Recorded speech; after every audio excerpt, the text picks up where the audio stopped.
Hello Pisces, this is Alex and I'm here to bring you your weekly tarot. Okay, you got jumpers. I hope you guys are doing well.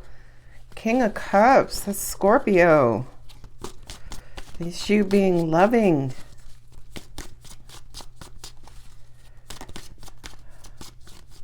I'm hearing emotional balance and emotional peak.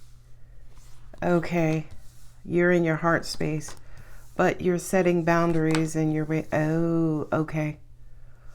Okay. Sorry, I just start blurting stuff out. Okay, these are boundaries, right? You're trying to set boundaries, but something has been hot and heavy on your mind and it's almost like you're waiting for somebody to have a conversation with somebody or waiting for somebody to let down their guards. Ooh. I feel like you have a lot of love in your heart for somebody. Okay, player from the Himalayas. I just saw his shoes. Look at the king, looking dapper. All right, King of Cups, I see you, player.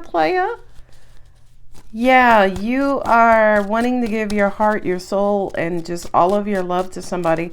But you're trying to be strong, right? You're trying to be strong. Because I feel like for some of you guys, you're still wondering or questioning whether or not you can trust this person. I'm getting a bit of a Jekyll and Hyde from your person. And I always forget which one is evil. I think it's Mr. Hyde. But there that Mr. Hyde is that Queen of Swords, right? It's almost like this person is not really showing you whether or not they're taking things seriously, right, with the Emperor, or that they've changed. Oh yeah, you want to trust them, but this person has deceived you before. I get it. Keep it going. You're very attracted to this person. There's going to be some sort of breakthrough. You could also have kids with this person. Yeah, there's a Jekyll and Hyde. Five of Swords. This person is not consistent. They're in and out. They tend to be very self-centered and selfish. They may say a lot, but not necessarily follow up. And it's because they have a lot on their minds. It's because they have a lot on their minds or a lot on their plate. And I'm gonna tell you something right now, Pisces. You're coming on too strong. That's why your person tends to dip out or they're in and out. Because you're coming on too strong. And I heard that message when I looked down at the Seven of Swords. The Seven of Swords represents deceit, right? But it is deceit as in, oh no, I'm not married. And you find out they married and got like 8 kids. It's not just that deceit, but it's also the deceit in that, okay, I'm going to stay in this. I'm going to stay in this. I'm going to stay in this. And then pew, you're out. Right? So it's almost like somebody's trying to convince themselves, or maybe you're trying to convince yourself that this person is going to stay around and stick around. You have Libra here on the table twice, and also with the Hermit. The Hermit, kind of disconnects from the world and tries to connect with inner self and also spirit within for guidance. So it's almost like you guys are needing help and guidance on how to love this person, which is sweet in a nutshell. But I think, in all honesty, this has a lot to do with not only loving them with your heart, but also loving them with understanding that they may not be able to go to the emotional depths that you can go to, Pisces, which is why Scorpio is here, right? Because Scorpio will get down there and mow the ocean floor, the ocean bottom. Scorpio will be like, I think I'm gonna put a chair over here. Right? And I feel like whomever you're dealing with could be an air sign, right? It could be a Libra. It could be any of these signs on the table, and I'll go through them in a second. But you got Scorpio here. You got a lot of Martian energy on the table. So I do kind of feel like your pride is intermingled in this, almost like my way or the highway. So it's almost like, oh, if you're not going to love me or, be there for me and support me and take care of our kids and be whatever that message is, it's almost like you're coming across too rigid, right? It's almost like you have to give this person a certain level of leeway And to an extent, Pisces, that's the only way to an extent that you're going to keep this person around, especially here with the Queen of Wands, because the Queen of Wands is magnetic. She's a pull.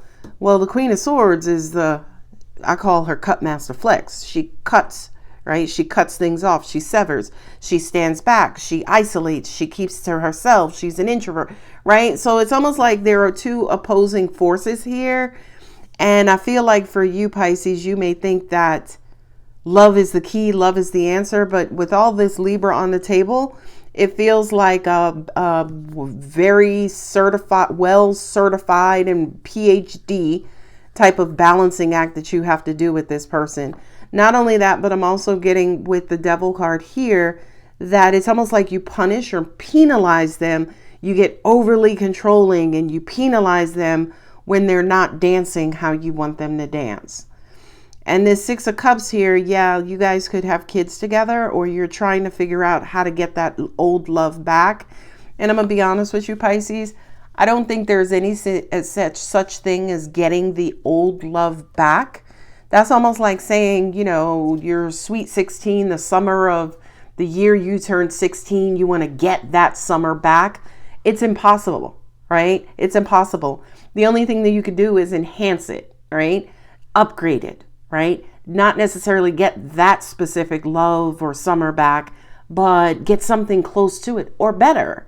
But I do kind of feel, especially with this Emperor here, you guys are fixated on making a wrong right, justice, right, Libra. You're fixated on making them into who you want them to be instead of accepting them for who they are. Ooh, ooh.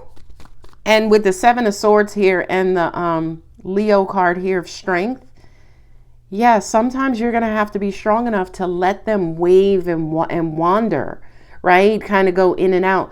Because I do kind of feel like this person always comes back home, right? They always come back home.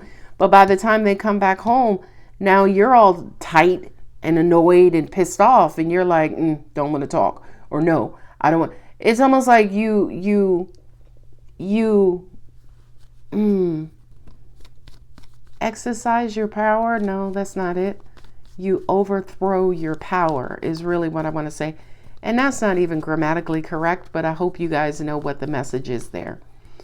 This is rigid. That's rigidity, right? The Emperor, you do what he says and that's it. He's the Emperor, right? But I feel like to an extent, your view of this situation is toxic because your person is not being how you want them to be. And they feel it. They feel that you want them to be how you want them to be. And that's what keeps them running away from you, right? Seven of Pentacles and the Tower. This is a change, right? Like this situation could have been like this maybe now for 7 months. And with the Tower is like, again, stop trying to get back what you had. And how about you build on something new? How about creating something new? Where's the Empress when you need her? How about creating something new? How about, taking the foundation, right? Because that's the Tower. The Tower is, destroying whatever's there, tearing down the old shack and rebuilding a nice new house, right? Or a nice new structure. I feel like that's the major message for you here, Pisces, and stop trying to relive the past and start anew. Because every time you try to relive the past, you crash and burn terribly. Terribly. I mean, terribly, Pisces. Say it with me. Terribly. Okay? You have Scorpio, you have Libra, you have Leo, you have Libra, you have Aries, you have Scorpio, Virgo, Aries, and Capricorn. So you have Aries here twice. You have Scorpio here twice. You got Capricorn. And I thought Leo was here twice. But you got Libra here twice. You got Virgo and Leo. So yeah, a lot of stubborn energy on this table. And as I started to pull these back, that's Aquarius, another stubborn and rigid, sign, because Libra, is it Libra? No, it's Leo. Leo, Aquarius, Scorpio, and Taurus are fixed signs. So they need things how they are, right? Like they need things the same way all the time. And that's who you have on this. You have Aquarius here. You have Scorpio here. No Taurus. And then you got Leo. So yeah, a lot of pride on this table. Pride, stubbornness, fixed energy, rigidity. And again, say it with me. That's what's causing you to crash and burn. You got the Tower and the Devil. Yeah. How can I say this respectfully? You can continue to expect to crash and burn as long as you stay the same, Pisces. Take action. And as I said that, to take action, as in change. Stop waiting for them to kind of quote unquote conform. Whew, there it is. Take action. Unlikely. Because I feel like you guys are so fixed that you feel like if you modified your actions, it's not going to work. That's why that's the kind of the things that you keep telling yourself to keep you in that same energy, right? It's almost like, oh, because you don't want to change, but you want them to change. Ask your angels and there's something better. Amazing. Peaceful resolution. Yeah, you guys have to meet in the middle. And that has to be the middle, not your middle, not their middle, the middle. All right, lovely Pisces, I'm going to go ahead and leave it here. If the reading does resonate, don't forget to like, subscribe, and comment. If you're interested in a personal reading, I'm only offering 20-minute recorded readings. You can go to the About section of my channel and click on Schedule an Appointment or Book an Appointment, one of them. Love you, Pisces. Bye.